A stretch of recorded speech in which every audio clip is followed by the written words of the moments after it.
Cette journée a commencé comme tant d'autres, avec l'odeur du café frais et le poids d'une tasse dans les mains. Jusqu'à ce que le cri déchire le silence, tranchant comme un couteau. Il entra dans la cuisine à pas lourd, l'irritation inscrite sur son visage à cause de quelque chose de si insignifiant qu'il ne valait même pas la peine de s'en souvenir. Le mouvement soudain a fait glisser la tasse de mes doigts, se brisant sur le sol.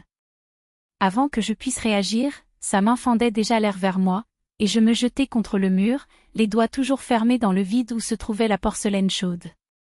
La douleur dans son corps n'était rien comparée au feu qui brûlait à l'intérieur, l'humiliation d'être traité comme un objet jetable.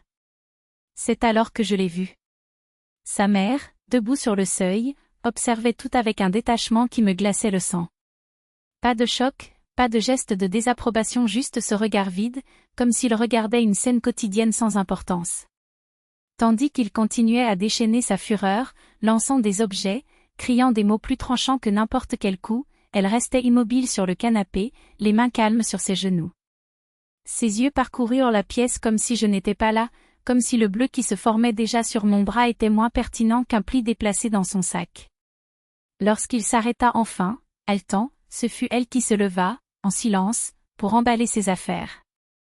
Il a ouvert le placard, plié les chemises, tout organisé avec une précision mécanique, comme s'il préparait son fils pour un voyage d'affaires sans dissimuler sa violence, mais en la normalisant.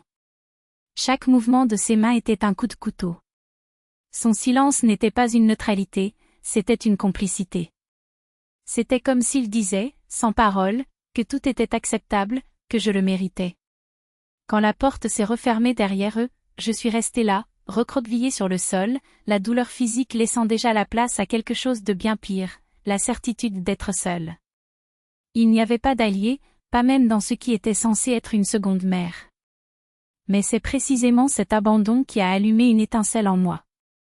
Je me suis levée lentement, je me suis regardée dans le miroir, pour la première fois depuis des années, j'ai composé un numéro que j'avais enregistré depuis longtemps mais que je n'avais jamais eu le courage d'utiliser.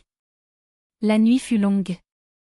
Il est revenu comme un ouragan, détruisant tout autour de lui, la planche à découper, la vaisselle, le grille-pain fracassé contre le mur. Je me suis blottie dans un coin, essayant de me faire petit, alors que ces mots m'écrasaient comme des pierres. Inutile, une nuisance, personne ne voudrait de toi, chaque phrase résonnait comme un marteau dans ma poitrine. Les larmes coulaient, même si j'essayais de les contenir, et mes yeux, sans le vouloir, cherchaient les siens. Sa mère restait assise, impassible, comme si elle regardait un film dont elle connaissait déjà la fin. Il n'y avait aucune pitié dans ses yeux, pas la moindre once d'humanité. Juste du vide. Lorsque ses mains m'atteignirent, la douleur explosa d'abord dans mon épaule, puis dans mon doigt, tordu avec une cruauté calculée, comme pour prouver qu'il pouvait me briser quand il le voulait. Un cri s'échappa de ma gorge, étouffé par ses cris. Pendant un instant, ses yeux n'étaient pas humains, c'étaient ceux d'une bête, sans retenue, sans remords. J'ai essayé de me défendre, mais c'était comme me battre contre un mur. Le claquement de mon doigt fut le point final. Je suis tombée au sol, j'ai tenu sa main palpitante, à travers la brume des larmes, je l'ai vue se relever. Elle se dirigea vers sa valise et commença à emballer ses affaires, méthodiquement, comme s'il faisait ses valises pour un week-end. Aucune réaction à mon gémissement, aucun signe que cela la dérangeait. Il détourna le visage lorsque mes pleurs devinrent plus forts, comme si j'étais une nuisance et non une victime. J'espérais, au fond, qu'elle dirait quelque chose. Laisser le fils s'arrêter. Cela, au moins, me regardait comme si j'étais des gens. Mais son silence était la plus grande trahison. Quand lui, épuisé par tant de destruction, m'a ordonné de me lever, elle a obéi sans sourciller, rassemblant ses vêtements, ses affaires, comme si c'était la chose la plus naturelle du monde. Moi, là, par terre, je me sentais invisible. Elle n'était plus sa belle-fille, sa fille par alliance, ni même une personne. C'était un objet qu'ils pouvaient briser et laisser derrière eux. C'est à ce moment-là que quelque chose en moi s'est brisé non pas avec douleur, mais avec une clarté perçante. Il n'y aurait plus de place pour eux dans ma vie. Lorsque la porte a claqué, les emportant, je me suis retrouvée seule avec l'écho de ma propre respiration. La douleur dans mon doigt me lancinait, mais c'était le poids de la déception qui m'étouffait. La personne en qui j'avais placé ma confiance m'avait non seulement blessé, mais il avait effacé les derniers vestiges de respect que j'avais encore pour lui. Je me levai, m'appuyant contre le mur, et retournai à la cuisine.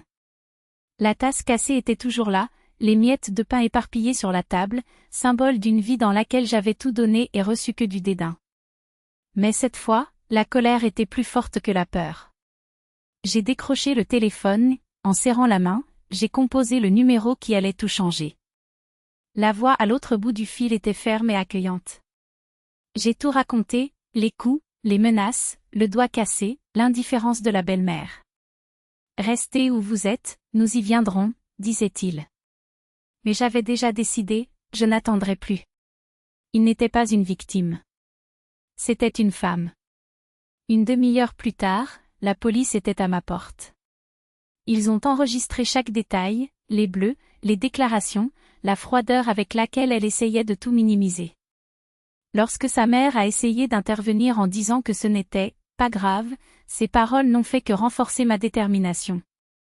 Aux yeux des policiers, j'ai vu le jugement qu'elle méritait. Mais pour moi, il n'y avait que du respect. Passer la nuit à l'hôpital, le doigt dans le plâtre et le corps souffrant, aurait dû être la fin. Mais ce n'était que le début. Pour la première fois depuis des années, j'ai ressenti un profond soulagement. Ce qui m'attendait ne serait pas facile, mais je savais une chose, je ne me laisserai plus jamais réduire à cela. Je ne garderai plus jamais le silence. Cette nuit marqua la fin d'un cycle et la naissance d'un autre. Pas d'une femme brisée, mais de quelqu'un qui avait enfin trouvé sa voie.